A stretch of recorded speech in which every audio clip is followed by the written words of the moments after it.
Hey folks, how's it going? Welcome back to the channel, and welcome back to another one of our weekly KAGUYA-SAMA discussion videos. Today we're here to talk all about episode 9, but before we get into the video proper, I do, as always, want to give a big thank you to those of you who shared last week's video over on Twitter. So a big thank you to Matt87Eagle, Bubba Lubber, Darkfire Player 4, Harrison KVGC, and Marquinty2. Thank you for sharing last week's video over on Twitter, everybody, and if you too would like to be in the next KAGUYA-SAMA video, then be sure to share this video around on the internet and then tag me at JoJo Talks Too Much over on Twitter, and I will be sure to shout out the first 5 of you in next week's video. Alright, so let's go ahead and dive into episode 9.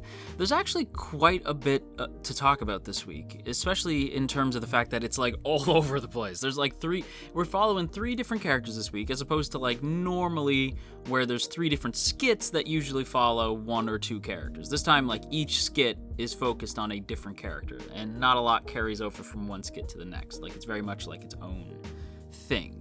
Like, skit 1 sort of leads into skit 2, but it doesn't necessarily require skit 1 to end that way. You know what I mean? Like the skits this week are very much like self-contained, which is fine. You know, I'm not saying that every skit has to lead into each other. And I will say that the biggest thing that Kaguya Season 2 has done right, like not even so much right, because right seems like I don't want to make it come across as subjective, but one of the things that I really appreciate that Season 2 does is that every episode doesn't feel standalone. Like, it does feel like there's a general flowing narrative that is moving the plot forward. It does feel like the events of one skit do have an impact on the next, even if they don't directly tie in. But each skit does feel like it's important to the overall narrative, while still, of course, being very funny. It's still Kaguya-sama, so it's still very much on its game. But yeah, I really dig the way that the skits have been flowing from beat to beat in Season 2. And this episode, while it doesn't flow as gracefully, I still think that the skits themselves are really funny and good for building the characters up. And speaking of said characters, let's go ahead and talk about them, shall we? Let's go ahead and start with Miko. Miko Ino, and listen, I have my girl in my notes here as Miko Ino, Queen of Misunderstandings, and I feel like that's pretty accurate, because when we open the episode, she starts by talking to her friend Kobachi, and she tells her, like, I'm ready to quit. And I was like, what? Already? My girl, it hasn't even been a week yet. Like, come on. Or it's been, like, maybe, like, a week. I don't know. But it hasn't been that long. You haven't been around that long. You don't got to quit yet. And I was a little surprised by that, because the direction that they've taken this character is that she's so gung-ho about student council. But the more I thought about it, it's like, yeah, of course she would want to quit because she's so gung-ho about the student council, because this isn't exactly going according to her plan, or even just her expectations. And we actually do get a glimpse into what Miko thought student council life was going to be like in the skit, the Student Council Wars is what it's called. It sort of looks, they put like this VHS filter on things. Which, fun fact, when I started this deep thoughts series here on the channel, I wanted to have like a VHS aesthetic. Like, I wanted every every video to open with that sound of like a tape going into a VCR, like, you know, that like that wind up that VCRs used to do. I wanted to actually open every video with that. And I wanted to have that aesthetic of like the sort of staticky look to it. I didn't do that because I think that would be too much. And Kaguya-sama agrees to an extent. Like, they don't do the VHS thing the entire skit, right? It doesn't overstay its welcome, and it doesn't even last the entirety of the Student Council Wars like moment in the skit. It's only specifically for when she's confronting her imaginary versions of Shirogane and Kaguya. And this is the part where we start to understand Miko's weird-ass expectations versus the reality of the situation. So Miko expected this, like, brutal, like, dystopian fight against the student council that she would have to do day in and day out, and even though they were cruel to her, they would have a begrudging respect for her. Like, that seems to be what she had expected / wanted. And instead, the reality of her situation is that the student council, they're just, like, even though they act very respectable and mature on the outside to the rest of the student body, when you get into the student council room, they're just a bunch of teenagers. Like that's just what it is. But Miko sees them as like deplorable and oh my gosh, they're scandalous and like full of lust incarnate, as she calls Shirogane, which is kind of ridiculous. And Kobachi actually points this out. And Kobachi, I gotta give my girl credit. She's trying her best to rein in Miko, because Miko is very much like just neurotic in her concerns, and the way Miko overthinks. Like, Miko is that person who overthinks every single situation and will run through every single situation in their head. Miko is Doctor Strange in Infinity War, just like going through all 6 billion versions of how things could play out, you know what I mean? And all of them wrong, by the way. Like, every single version of her expectation is wrong. And we find this out when she is told by Kobachi, like, you're probably not giving Shirogane the benefit of the doubt here. Like, you're probably putting your own expectations of the situation onto him when you probably don't really know the full context. And so when she says that, she's like, oh, you're right. It's not Shirogane that's bad. It must be that Kaguya is a dom and is dominating the student council with her feminine wiles. That's gotta be what it is. Meanwhile, everybody at home's like, oh my god. Like, Miko, please. And now, Miko may have gotten on my nerves if they didn't do such a good job at explaining why she is the way she is. So instead of being annoyed, I just kind of laugh when she does stuff like this. And she does confront Kaguya, but Kaguya ends up having this like really innocent response, because she's like, what are your feelings towards Shirogane? Like she gets really in her face, and Kaguya's just like, I like, why are you asking me that? I gotta go. And she runs away, and Miko's like, oh damn, now I don't know what to think. And then it's just like Miko loses. Like, that's the end of the skit. I thought the Miko skit was genuinely really sweet. I really like Miko a whole bunch, and the way that the show's been presenting her, I really like Miko. Yeah, I don't know. I think Miko losing is the correct result, you know what I mean? The Miko skit, again, queen of misunderstandings, but I do think she's really sweet. She means well. She's trying. But now let's go ahead and get into the second skit, Kaguya's new technique.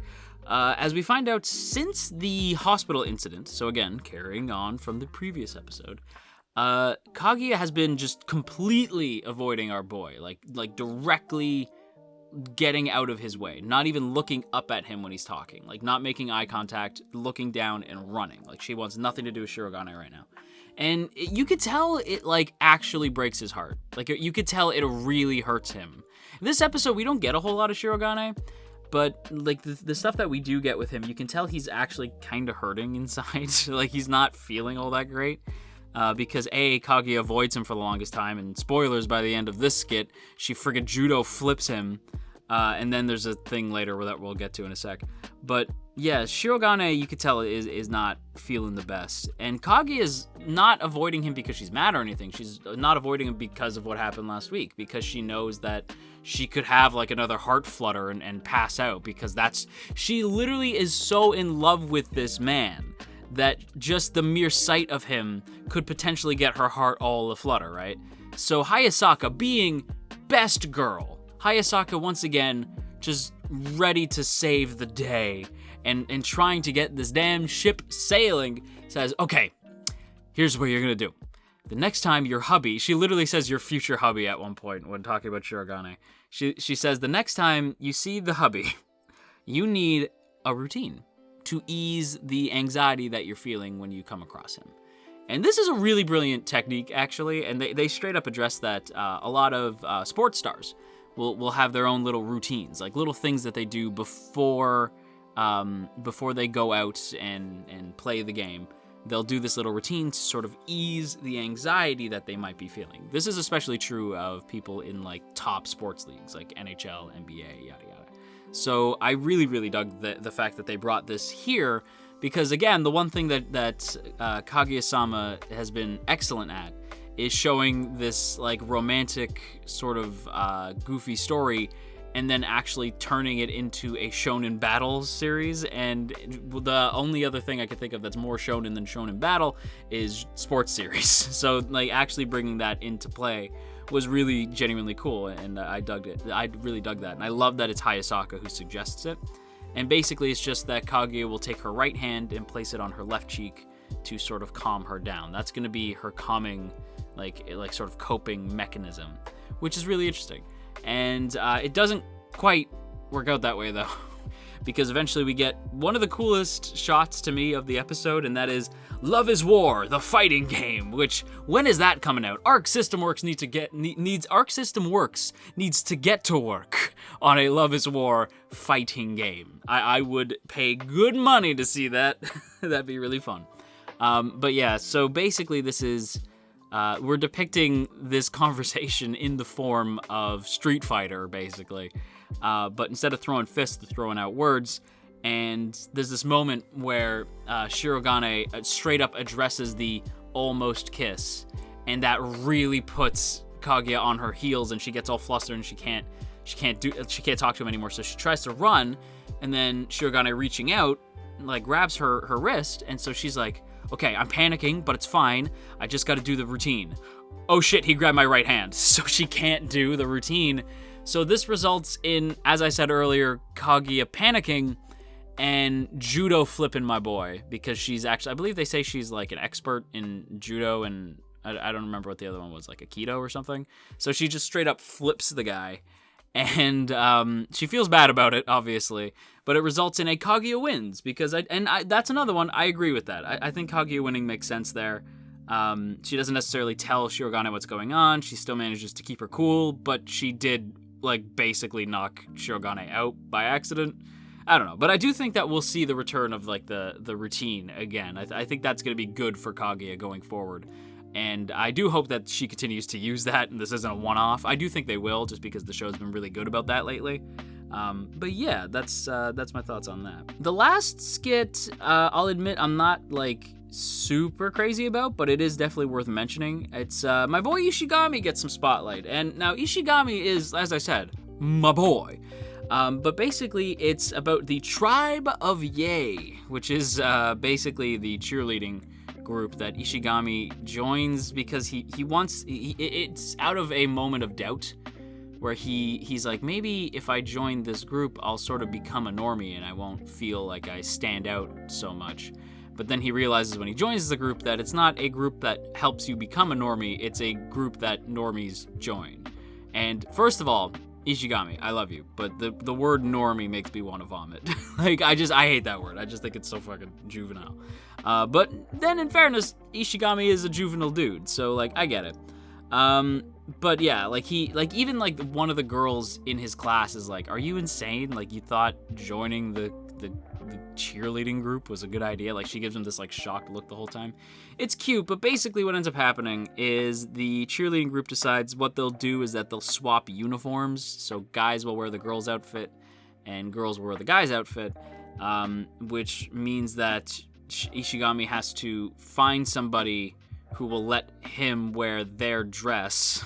And it turns out to be Kaguya, which was kind of a surprise and kind of not, because I do think that this makes a lot of sense that it's Kaguya, because just like the nature of their dynamic that's been built up over the previous season and most of season 2, where he's still scared of her, but it's a lot less than it used to be, and they do have a pseudo kinship kind of building, and it's enough that like he's comfortable with her putting him in makeup. And it's funny because there's a lot of times in this moment, in this whole skit, where Ishigami keeps saying like, is this gonna awaken something in me?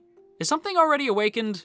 I'm concerned. Like, you can tell he's like, am I gonna like drag? I feel like I'm gonna like drag. Like, Ishigami just realizing like, uh-oh. Like, it's if Ishigami wants to rock drag, I'm all for it. Like, you do you, my guy. You do you.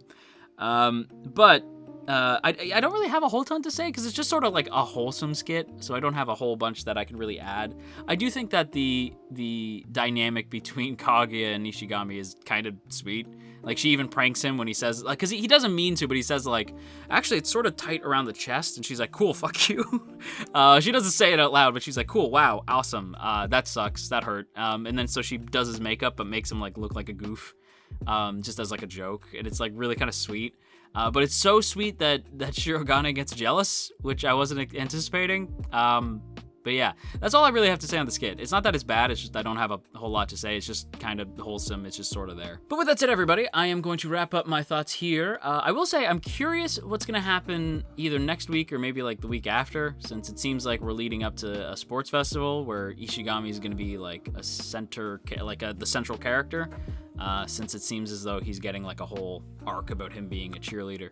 That should be interesting. I'm excited to know what you guys think though. Let me know in the comments. And of course, if you haven't done so yet, then go ahead and boop the up snoot and share if you care. And as always, I have to give a big thank you to the T Squadron, the lovely members of the T Squadron. Look at them names floating past the screen. If you too would like to join the T Squadron, then be sure to check out the first link in the description to check out our Patreon page. And I would be really grateful if you did that. That's super appreciated. And with that said, everybody, I'm gonna head out, so enjoy the rest of your day, and until next time, you stay classy, AniTube, and wash your dang hands.